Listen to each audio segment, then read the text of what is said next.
عام طور پر کسی کا غم ہم کب مناتے ہیں میں معصومین میں؟ جب اس کی شہادت ہو جاتی ہے یا شہادت سے ایک شب پہلے، جسے ہم شب شہادت کہتے ہیں، مگر امام حسین کا غم 10 دن پہلے سے شروع ہو جاتا ہے۔ تو یہ سب چیزیں کیوں ہیں؟ صرف اس لیے ہیں کہ امام حسین وطر موتور ہیں، ان کا معاملہ بالکل علیحدہ ہے۔ کیوں؟ کیونکہ اگر امام حسین نہ ہوتے تو سارے انبیاء کی جو محنت تھی وہ ضائع ہو جاتی۔ 1,24,000 انبیاء توحید پہنچانا چاہتے تھے، 313 رسولوں کا مقصد وحدانیت کو پہنچانا تھا۔ پیغمبر نے 23 برس تک یہی زندگی گزاری، تکلیفیں اٹھائیں، پریشانیاں اٹھائیں کہ لوگوں کو حق اور حقیقت سے آشنا کریں۔ اگر امام حسین کربلا میں قربانی نہ دیتے تو یہ ساری محنت ضائع ہو جاتی۔ کیوں؟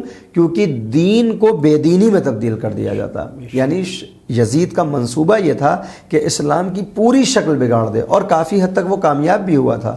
نام تو نماز کا ہو مگر اس کے نماز کے اندر وہ ہو جو وہ چاہتا ہے، روزہ تو رکھا جائے مگر روزے کے اندر جو ہے وہ خرابیاں پیدا کر دی جائیں۔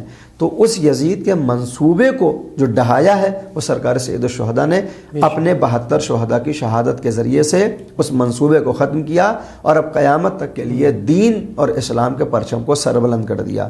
چونکہ یہ آپ کا امتحان سب سے اہم ہے، چونکہ آپ کی کاوش سب سے الگ ہے، لہٰذا آپ کی فرش عزا کا بھی انداز ہمیں الگ نظر آتا ہے کہ ہم دوسرے ائمہ معصومین کی شہادت کو مناتے ہیں، فرش عزا بچھاتے ہیں، مگر امام حسین کا جو اہتمام ہے وہ ایک دم الگ ہے، کیونکہ امام حسین بنیاد لا الہ ہیں۔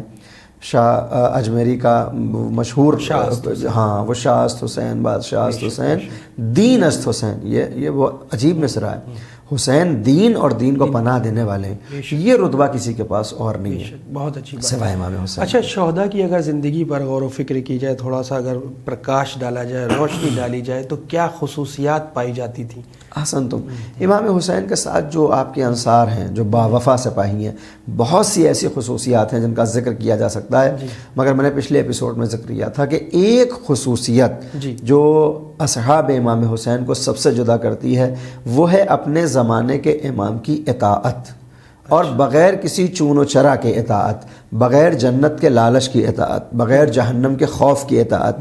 آپ کو پیغمبر کے صحابی بھی نظر آئیں گے، آپ کو مولا کائنات کے چاہنے والے نظر آئیں گے، دوسرے اماموں کے بھی چاہنے والے نظر آئیں گے، مگر امام حسین کے چاہنے والوں کا جو امتیازی فرق ہے وہ یہی ہے کہ دوسروں کے یہاں جو آپ کو نظر آئیں گے وہ کسی نہ کسی ایک لالچ، البتہ لالچ لفظ غلط ہے، کچھ کسی نہ کسی غرض سے پیغمبر کے ساتھ ہے۔ کوئی یہ چاہتا ہے کہ پیغمبر کے ساتھ اس لیے رہیں تاکہ جنت میں آسائش ملے، کوئی پیغمبر کے ساتھ اس لیے ہے کہ وہ جہنم سے اپنے آپ کو بچانا چاہتا ہے، کوئی مولا کائنات کے ساتھ اس لیے ہے چونکہ وہ حق ہیں اور حق کی اتباع کریں گے تو اللہ انعام دے گا۔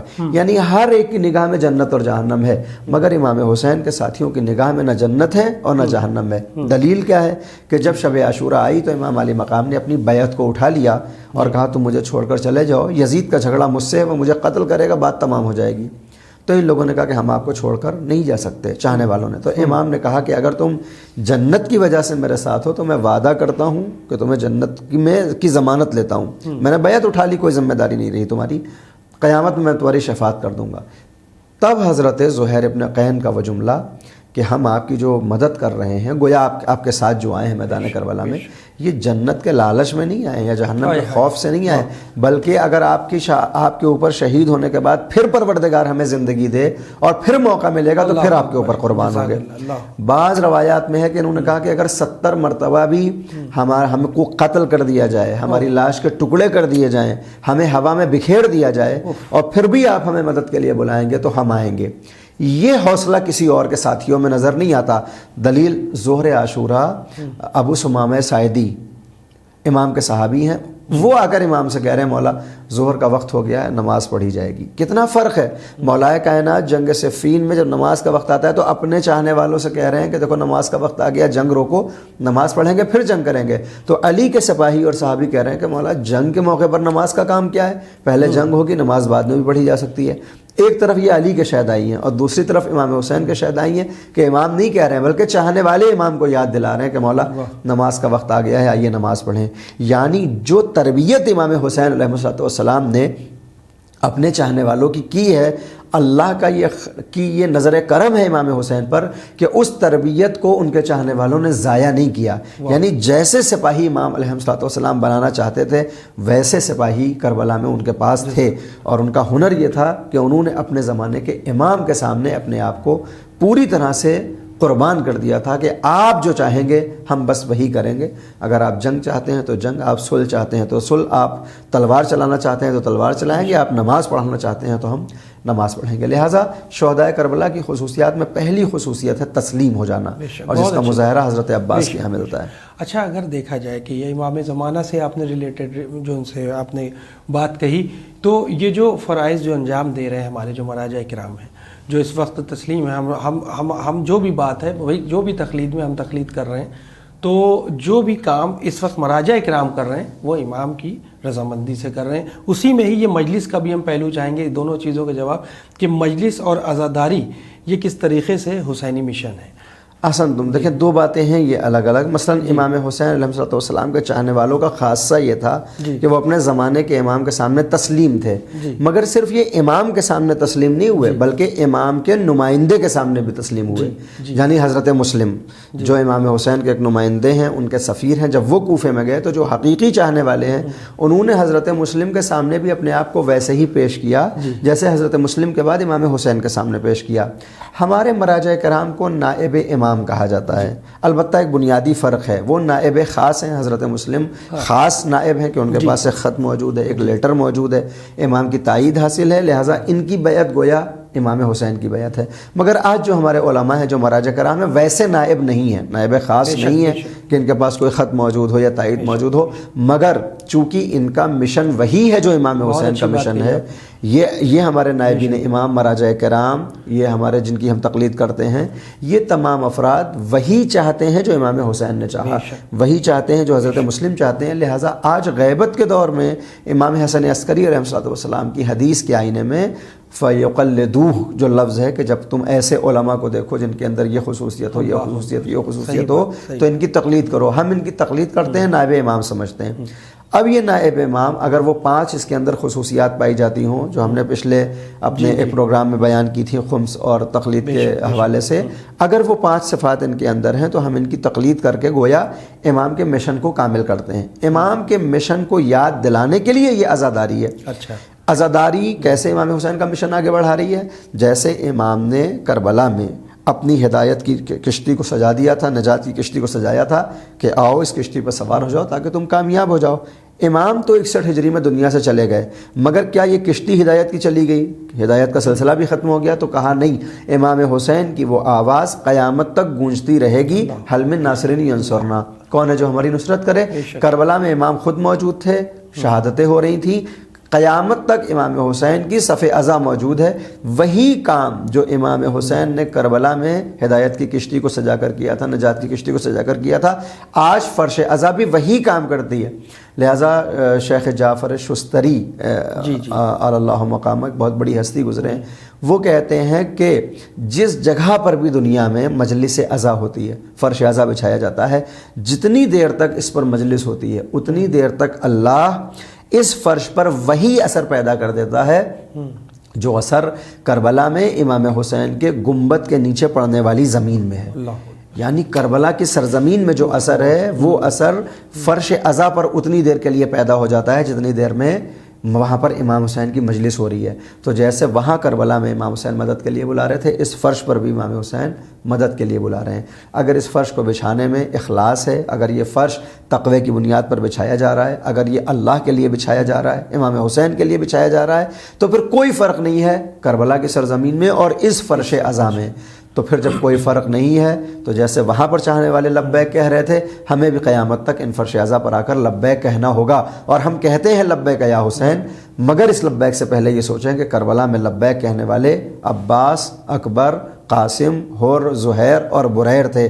اگر ہم آج لبیک کہہ رہے ہیں تو ہمارا کردار بھی ان کے جیسا ہو، یعنی اور اگر ہم ان جیسے نہیں ہیں تو کم سے کم ہمارا کردار حضرت حر جیسا ہو کہ ہمیں اپنے غلطی کا احساس ہو، توبہ کے دروازے پر آئیں. پھر یہ کریم ابن کریم ہے. اگر واقعی توبہ ہم کرتے ہیں اس فرش ازا پر تو یہ ہمیں لعنت اللہ کے گڑھوں سے نکال کے کب علیہ السلام بنا دیں گے.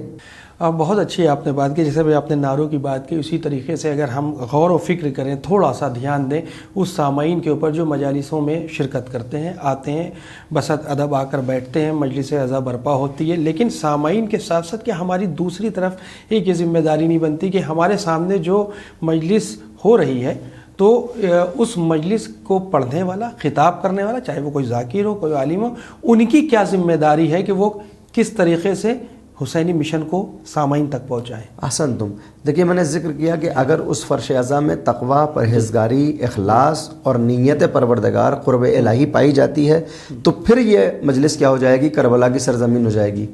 اب جب اس مجلس میں جو خطیب آئے گا، چونکہ اخلاص کے اوپر اس کو بنایا گیا ہے، تقوی کے اوپر بنایا گیا ہے، تو مجلس کرنے والا ایسے خطیب کا انتخاب کرے گا کہ جس کے اندر یہ 5 شرطیں پائی جاتی ہوں، یعنی جیسے فرش اعظم میں اخلاص ہے ویسے اس کے کلام میں بھی اخلاص پایا جائے، جیسے فرش اعظم پاکیزہ رقم سے سجایا جا رہا ہے اور بچھایا جا رہا ہے، یہ جو خطیب آ رہا ہے اس کا بھی ذہن پاکیزہ ہونا چاہیے۔ اگر مان لیجئے میرے جیسا کوئی طالب علم، میں نہیں کہتا خطیب، میں نہیں کہتا عالم، اس لیے کہ جو اللہ کا پیغام نہ پہنچائے وہ خطیب نہیں، وہ خاطب ہو جاتا ہے۔ امام سید الساجدین نے شام کے دربار میں یہی کہا، اسکت یا خاطب، خاموش ہو جا اے خاطب۔ یہ نہیں کہا کہ تو خطیب ہے کہ خطبہ دے رہا ہے، بلکہ تو ایسی بات کرنے والا ہے۔ تو اگر واقعی معنی میں کوئی اللہ کا پیغام نہیں پہنچا رہا ہے، رسول کا پیغام نہیں پہنچا رہا ہے، امام حسین کا پیغام نہیں پہنچا رہا ہے، تو پھر یہ خطیب بھی نہیں ہے۔ اور اگر یہ خطیب نہیں ہے تو یہ فرش اعظم پھر فرش اعظم بھی نہیں ہے۔ فرش اعظم تبھی فرش اعظم ہے جب ساری چیزیں اخلاص کے اوپر ہوں، قرب الہی کے لیے ہوں۔ تو ہر ایک طالب علم کو، میرے جیسے طالب علم کو یہ واجب ہے کہ جب وہ اس فرش اعظم پر آ رہا ہے، جب وہ اس ممبر پر آ رہا ہے جو پیغمبر کا ممبر ہے، تو وہ ذرا سا تھوڑی سی دیر آنکھوں کو بند کر کے سوچے کہ وہ کس مقام پر بیٹھا ہے۔ یہ وہ مقام ہے جس پر پیغمبر بیٹھا کرتے تھے، یہ وہ مقام ہے جس پر علی بیٹھا کرتے تھے۔ تو اس کی ذمہ داری کتنی زیادہ بڑھ جاتی ہے۔ میں اکثر کہتا ہوں کہ دیکھیے، مجلس میں آنے والا 1 گھنٹے کے لیے جو آتا ہے، اس کی پھر بھی ذمہ داری کم ہے کہ اگر اس نے یہاں سے کچھ نہیں سیکھا تو اس کا 1 گھنٹہ ضائع ہوا۔ لیکن اگر کوئی خطیب یا کوئی طالب علم میرے جیسا آ کر 1 گھنٹہ تقریر کر رہا ہے اور مجمع میں 200 لوگ، اور آج یہی کامیابی کا ایک نمونہ پیش کیا جاتا ہے کہ مجمع اتنا زیادہ تھا، تو یہ خطیب سوچے کہ یہ جو مجمع پڑھ رہا ہے یہ اس کے لیے اچھی بات نہیں ہے، یہ اس کی ذمہ داری بڑھا رہا ہے۔ کیسے؟ مجمع تو کربلا میں یزید کی طرف بھی بہت نہیں، وہ چھوڑیں، اس کے علاوہ حساب اگر آپ دینا چاہیں تو میں نے 1 گھنٹہ مجلس پڑھی، میں سادی سی مثال دوں، یہاں پر 200 لوگ بیٹھے ہوئے ہیں، قیامت میں ان سے ہر ایک سے 1 گھنٹے کا حساب ہوگا کہ تم نے وہ گھنٹہ کہاں خرچ کیا۔ لیکن میں نے اس 1 گھنٹے کی مجلس میں 200 گھنٹے خرچ کیے ہیں۔ اگر یہاں پر 2000 کا مجمع مجلس میں بیٹھا ہوا ہے تو گویا میں نے 1 گھنٹے کی مجلس تو پڑھی، مگر میں نے 2000 گھنٹے خرچ کیے ہیں۔ تو اگر اس بیٹھنے والے سے 1 گھنٹے کا سوال ہوگا تو مجھ سے 2000 گھنٹے کا سوال ہوگا۔ اگر یہاں پر 1 لاکھ کا مجمع بیٹھا ہوا ہے تو مجھ سے 1 لاکھ گھنٹوں کا حساب ہوگا۔ یہ چیز سوچ کر خطیب کو ممبر پر آنا چاہیے، اور جب وہ یہ سوچے گا تو پھر اس کی زبان سے وہی جاری ہوگا جو خدا چاہتا ہے، جو رسول چاہتا ہے، جو امام چاہتا ہے۔ لیکن اگر وہ دنیا کے لیے ممبر پر آ رہا ہے، مال کے لیے دنیا پر آ رہا ہے، اپنی شہرت کے لیے آ رہا ہے، تو پھر وہ یقین جانے کہ اس دنیا میں تو اسے مال، دولت اور شہرت تو نصیب ہو جائے گی، حاصل ہو جائے، مگر قیامت میں جب اس کو حساب دینا ہوگا، قیامت کے دن کہ جہاں سختی اور مایوسی کا عالم ہوگا، تو اپنے ہی کون سے اعمال بہت اچھے ہیں کا جو جواب دے، وہیں ان 1 لاکھ گھنٹوں کا بھی جواب دینا ہوگا۔ لہٰذا جس طرح سے فرش کو پاکیزہ رکھنے کی ضرورت ہے، اسی طرح سے ممبروں کو بھی پاکیزہ رکھنے کی بہت ضرورت ہے۔ گویا یہ کہ آپ کی جو بات ہے وہ یہ ہے کہ ممبر رسول سے وہ بیان ہو جو سیرت اہل بیت اطہار علیہ السلام کی جو احادیث معصومین ہیں، اقوال ہیں، انہی سے ہی ریلیٹڈ باتیں ہوں، نہ کہ اپنی ذاتیاتی باتوں کو ممبر سے بیان کر کے قوم میں تفرقہ بازی پھیلائی جائے۔ یہ مقصد ہے۔ کہنے فی الحال آپ سے اجازت لینا چاہیں گے کیونکہ وقت کی کمی، انشاءاللہ آخری ایپیسوڈ میں ہم پھر حاضر ہوتے ہیں انشاءاللہ۔ شاہ است حسین بادشاہ است حسین، دی است حسین دی پناہ است حسین، سرداد نداد دست در دست یزید، حقہ کے بنا لا الہ است حسین۔ فی الحال ناظرین، آپ دیکھتے رہیں چینل ون پیغام انسانیت، اور آپ اپنا فیڈ بیک ہر بار کی طرح ہمیں winislam@gmail.com پر ضرور سینڈ کریں۔ شکریہ، خدا حافظ۔